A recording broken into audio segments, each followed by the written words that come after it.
Hello there and welcome to In My Opinion for the Castlevania collection. Okay, I'm going to handle this review a little differently since this is a collection of games instead of just one game, even though they are all kind of similar being 2D action platformers. I will go through all 8 games and give my quick thoughts on each one. Before that, I will mention that this collection has a save at any time function, which is very helpful, and I was happy it was here, especially for certain games. It also lets you customize your buttons for the majority of the games, which is a good thing since the default ones just don't feel right. The first Castlevania has you go and stop that mean old Dracula who's causing all types of trouble. This is where it all starts and the gameplay is still very fun. You get to have multiple sub-weapons such as the cross and holy water, which of course cost you some hearts that are dropped by enemies and somewhat of the destructible environment. My personal least favorite sub-weapon in all of Castlevania has to be the dagger and stopwatch, as they feel useless, at least to me. Your handy dandy whip is super helpful, and of course you can get item drops pretty quickly to make it stronger, even after you die and your whip resets. There's a fun little boss fight after each major stage with each having their own look, and of course the final is the big bad Dracula. I will not lie, Castlevania, at least old school Castlevania, has never been known to be good when it comes to movement, and with this being the first game, it ain't pretty. The characters just always seemed so slow and stiff, making some jumps scary, and using the stairs always felt like putting a bullseye on you for a free hit by enemies. Then there's when you get hit and fly back and fall to your death. Basically, if there are death pits, just assume once you get hit, there's a high chance of you falling in it.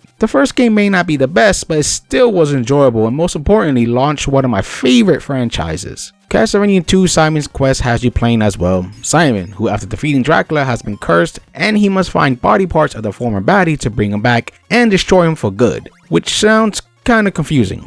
This game is known as the black sheep of the NES Castlevania run, especially after the angry video game nerd ripped it to shreds. I can totally get why as well, since the biggest problem with this game can be summed up easily, which is way too cryptic for its own good. Before I get into that, I'll touch on the basic gameplay, which is kinda like the first game, at least when it comes to movement and attacking. Though there are differences that set it apart. You can now keep all the sub-weapons you get, something that will be used in some Castlevania games in the future, and they don't even cost anything to use, you just gotta find them.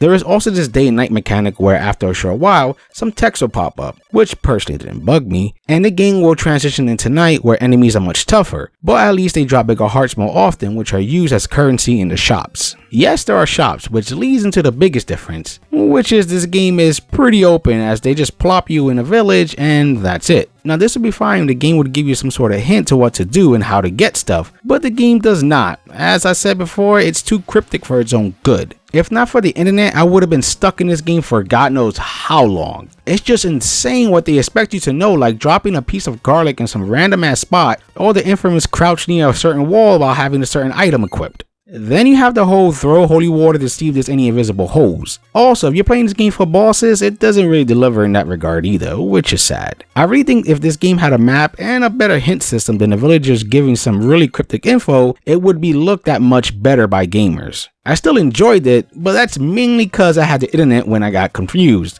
Lastly, the game does have multiple endings depending on how many times the day and night transition happens before you beat it. Castlevania 3 is a prequel to the first and takes place at a time where the Belmont clan was kicked out of town as people start to become afraid of them. However, that Dracula starts acting up again, so they ask for help and it arrives in the form of Trevor Belmont. I'm guessing the second part did not do well since they went right back to the classic style play as it's no longer an open world. When it comes to gameplay and control, it's basically the same feeling as the first two with maybe a tiny bit less stiffness.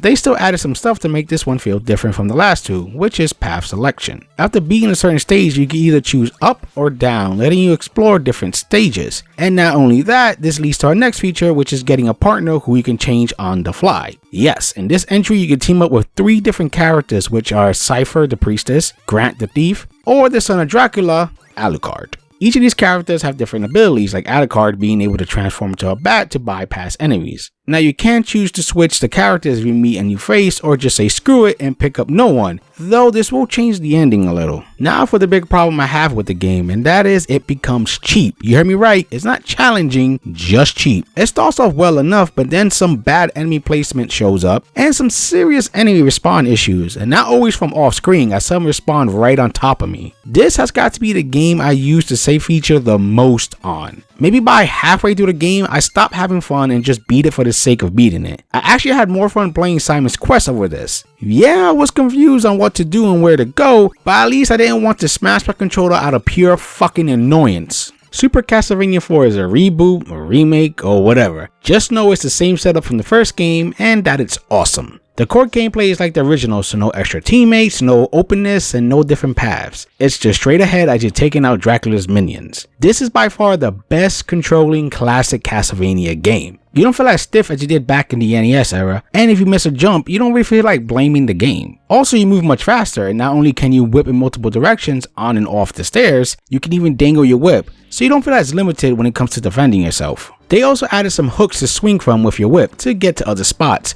and it works rather well. The game is also pretty fair with its challenge, with plenty of health given and some obvious secret spots. And the boss fights you run into, which there are a good amount of, are fun as well. They also drop some type of orb that when touched does an epic freeze frame. I would personally try to do some pose when getting it. If you always wanted a taste of classic Castlevania, this is the game I would recommend. Castlevania the Adventure is a Game Boy game where you play as Christopher Belmont out to kill Dracula. Oh boy, what a turd this game was. It controls poorly and it runs poorly. I don't know if it's the emulation, but the game's frame rate was fucking awful, making an already crappy and cheap game more of a chore to get through. Hell, there's even no sub-weapons. The game also looks so damn dull, and it being on the Game Boy is not an excuse for that. If you don't care about trophies or achievements, then for all that is holy, skip this piece of shit. Castlevania Belmont's Revenge has you once again playing as Christopher, but now he's out to save his mind-controlled son from Dracula's grasp. Talk about an improvement from the last handheld game. You start off with being able to pick 4 stages in any order, which kinda reminds me of Mega Man. The gameplay is more in line with the original game, with the character movement feeling a bit stiff and such. It sure as hell doesn't look as bland as the last Game Boy game, with levels showing a good amount of detail without slowdown killing the gameplay. The game is a bit tough, but I don't think I would toss it to the super unfair side of things, and sub-weapons also make a return. If you have to try out one of the handheld games in this collection, play this one. I'm sure if I got this for Game Boy way back when, I would have been rather pleased. Castlevania Bloodlines, aka Castlevania the New Generation, has you playing as John Morris and Eric Lacard, descendants of the Belmont clan, to take down the niece of Count Dracula, whose plan is to resurrect her uncle. This plays like your classic Castlevania, but still adding a few twists to keep things fresh. Your sub-weapons are now doubly helpful as they have a secondary attack to them, which is great as this allows my favorite sub-weapon, Holy Water, to have more reach than before. Of course, this does waste some more jewels, yeah, no horse this time around, but I think the price is fair. And speaking of fair, this game is indeed challenging, especially in the later levels, but I don't think it's on the cheap side, at least for the majority of it. The controls are nice and tight, kinda like Super Castlevania 4, but what sucks is you don't have as much freedom when it comes to the direction of your attacks and how to pull them off. For instance, when you play as either of the 2 characters, you have to jump in order to attack diagonally, which can cause you to get hit. And you heard me right, you have the options between 2 characters as you can play as John or Eric, each with their own weapon. For John, you have the Vampire Killer Whip and the Alucard Spear for Eric. The main difference between them is John can swing and has a bit more power in his attack, while Eric has a super jump that lets you get higher faster and has more reach than John. The game also gives you a special weapon power up and sub weapon, though I don't get how you're supposed to obtain it. I just kinda got it randomly. You also have 4 different endings with 1 for each character and 1 for each character in expert mode.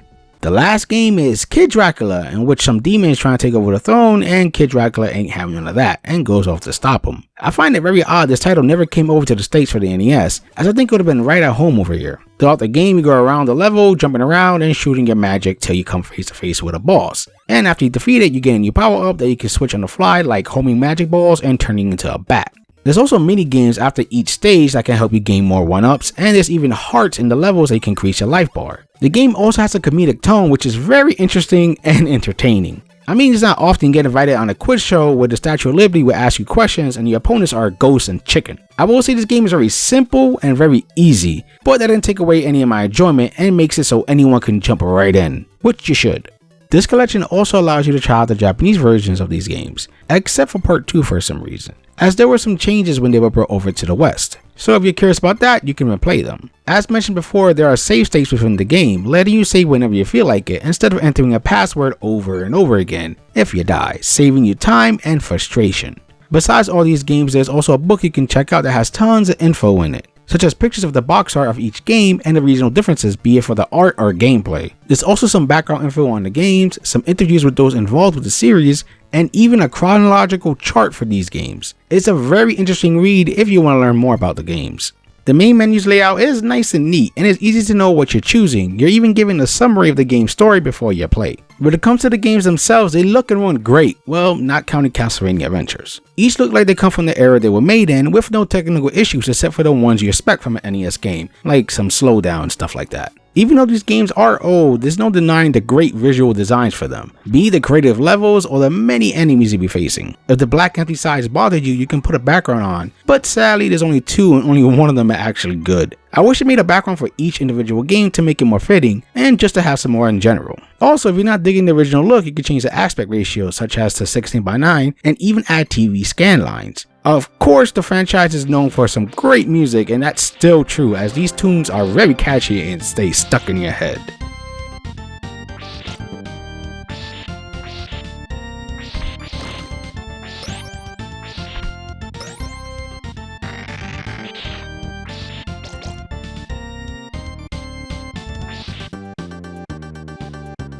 Besides a few moments of frustration with some of the games, I really enjoyed this collection, and the addition of save states and button mapping helped with the overall experience. As a kid, I played what I had, and sadly some of these I never had or just got a taste of, so it's nice to have it all in one convenient spot and with some great emulation for the most part. Replay value is kind of not here unless you want to play the Japanese version of the 7 games, but to be honest, you're getting 8 games, so I think that's fair. There's also the in-game book if you want some background knowledge on these games. If I had to rank the games from best to okay, as I can't say worst since besides one game all of them gave me some enjoyment, it would be this: Super Castlevania 4, Bloodlines, Castlevania, Kid Dracula, Simon's Quest, Belmont's Revenge, Dracula's Curse, and finally Adventure. But if I could, I wouldn't put that on the list, period. This collection is worth your time and you should take a crack at it. I really hope it did well, since I would love to revisit some of the other games in the collection, like Lament of Innocence or even the first N64 title. I hope you enjoyed my thoughts on these games, and for gamers' sake, keep gaming.